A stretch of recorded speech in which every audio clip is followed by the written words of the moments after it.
Assalamualaikum warahmatullahi wabarakatuh. Alhamdulillah ala nikmatillah. Assalatu ala rasulillah wa ala alihi wa man tabi'ahu wa wala wa ba'du. Maqala Allah ta'ala fi Qur'anihil Karim. A'udzu billahi minasy syaithanir rajim. Wa'tasimu bihablillahi jami'an wa la tafarraqu.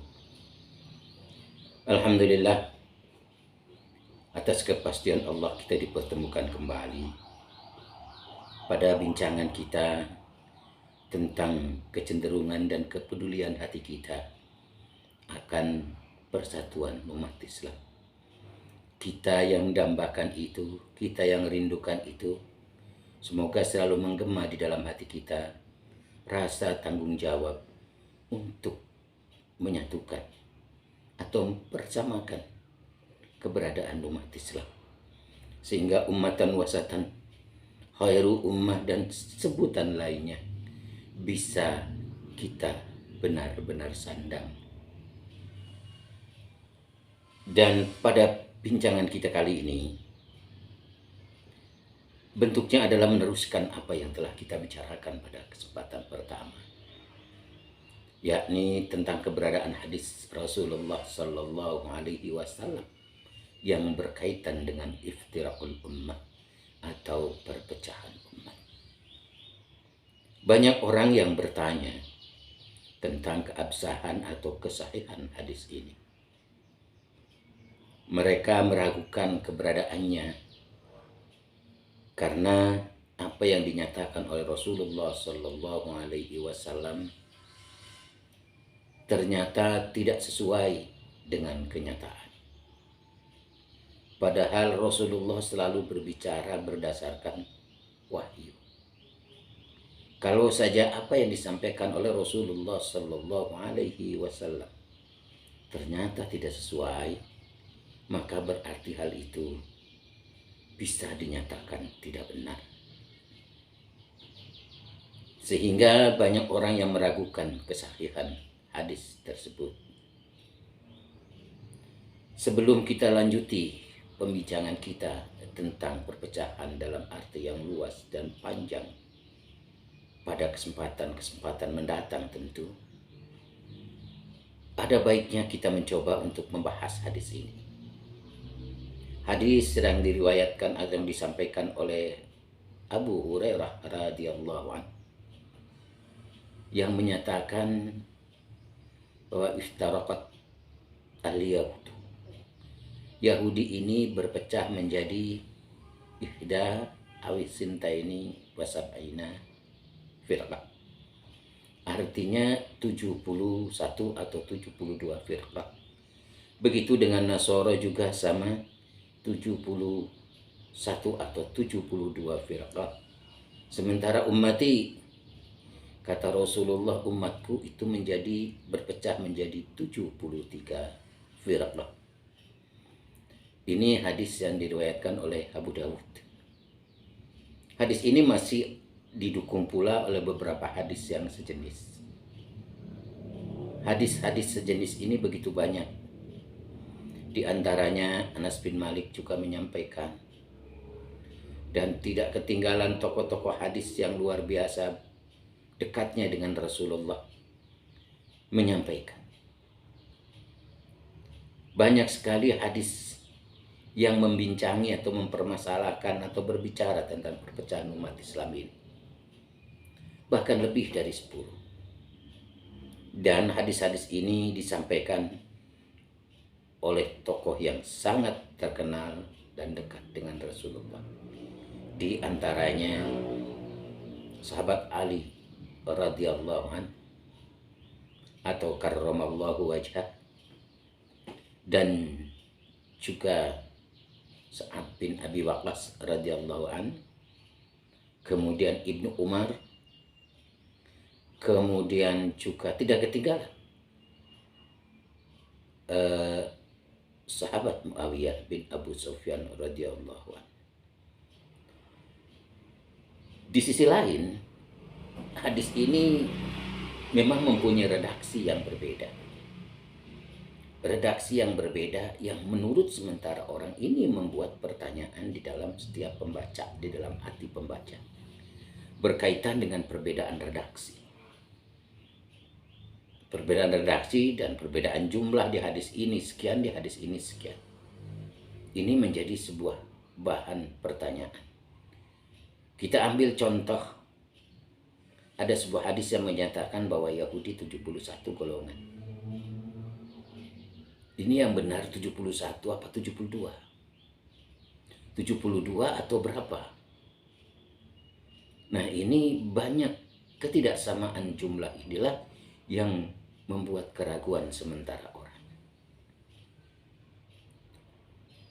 Selanjutnya juga ada yang menyatakan bahwa hadis ini secara faktual tidak mendukung. Artinya tidak didukung oleh fakta. Sementara hal yang objektif adalah ketika keterangan itu didukung oleh fakta. Jadi hadis ini jelas dilakukan. Sahabat Al-Kahf yang tercinta, di atas telah saya sampaikan bahwa lebih dari 10 bahkan mungkin 15 hadis yang menyatakan tentang perpecahan umat Islam ini, tentu dengan redaksi yang berbeda. Dan perbedaan ini bukan berarti lantas menjadi sebuah permasalahan. Memang banyak orang yang berusaha untuk mencoba menjawab ini supaya tidak ragu. Mereka mencoba mencari dan menelusuri jumlah firqah yang ada di dalam Islam. Mereka menyebut atau membagi bid'ah dalam bentuk 5 atau dalam 5 jenis, yang pada akhirnya melahirkan beberapa firqah sampai dengan 72. Ternyata pendapat ini tidak dibenarkan, karena boleh jadi ini adalah bentuk pemaksaan terhadap teks atau terhadap bukti dalam rangka mempersamakan data atau fakta dengan teks. Pertama, mari kita tinjau dari segi mustalah al-hadis. Kalau kita tinjau dari segi mustalah al-hadis, hadis ini adalah sahih. Benar-benar sahih. Karena di samping begitu banyak hadis ini didukung, dan hadis ini sesuai dengan fakta. Meskipun fakta ini perlu kita bincangkan. Sahih menurut mustalah hadis artinya sanadnya itu tidak terputus, dan juga nilai-nilai yang terkandung di dalamnya tidak bertentangan dengan hadis-hadis sejenis. Bahkan para ulama menyebut ini adalah hadis sahih dan juga mutawatir. Pertanggungjawaban para ulama inilah sekaligus melalui ilmu mustalah hadis kita meyakini bahwa hadis ini adalah sahih dan mutawatir. Sehingga dari segi mustalahul hadis, hadis ini bisa dipertanggungjawabkan secara keilmuan.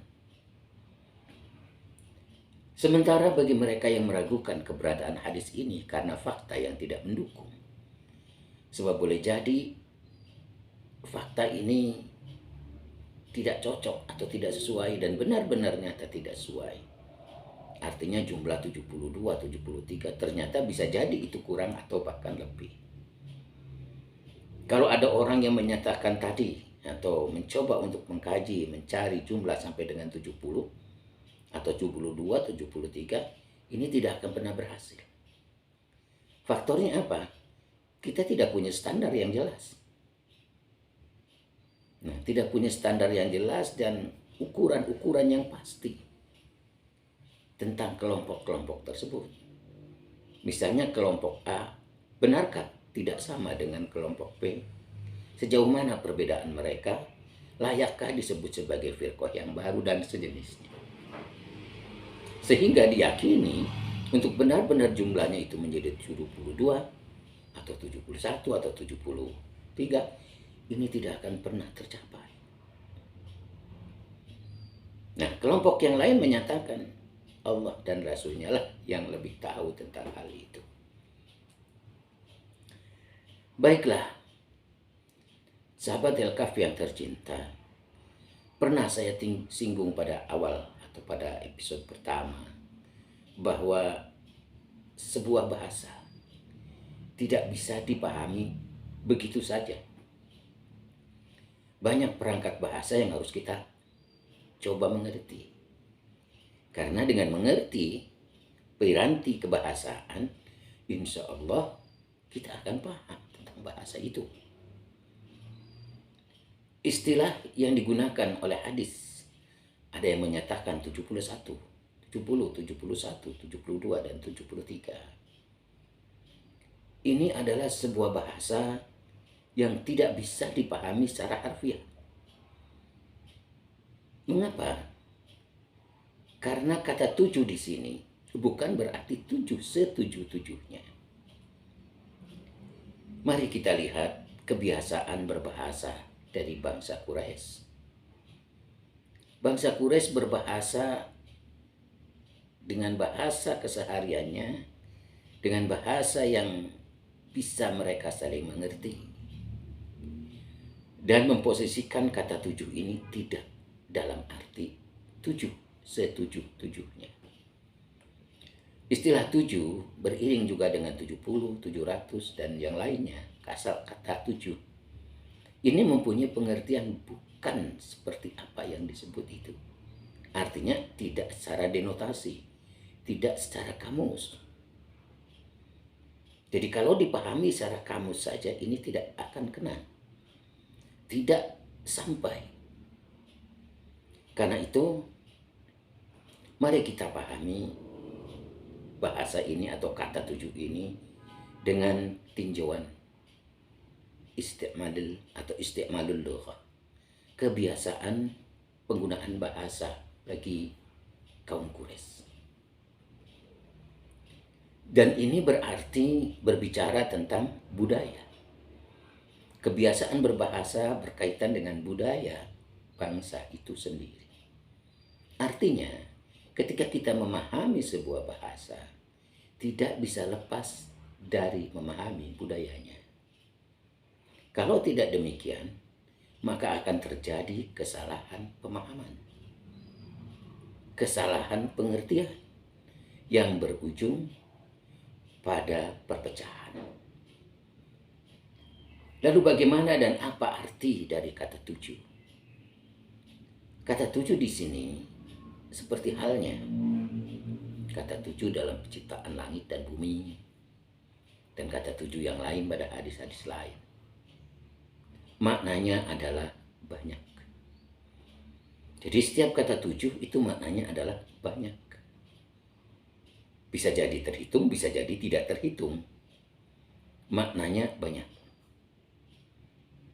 Nah, mengapa demikian? Itu memang kebiasaan berbahasa. Itulah budaya berbahasa dari para pengguna bahasa tersebut, yaitu Quraisy.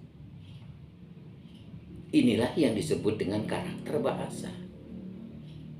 Kalau Anda pernah belajar nahwu di pesantren, itu ada al-kalamu wal-lafdu al-murakabu al-mufidu bil wad'ain.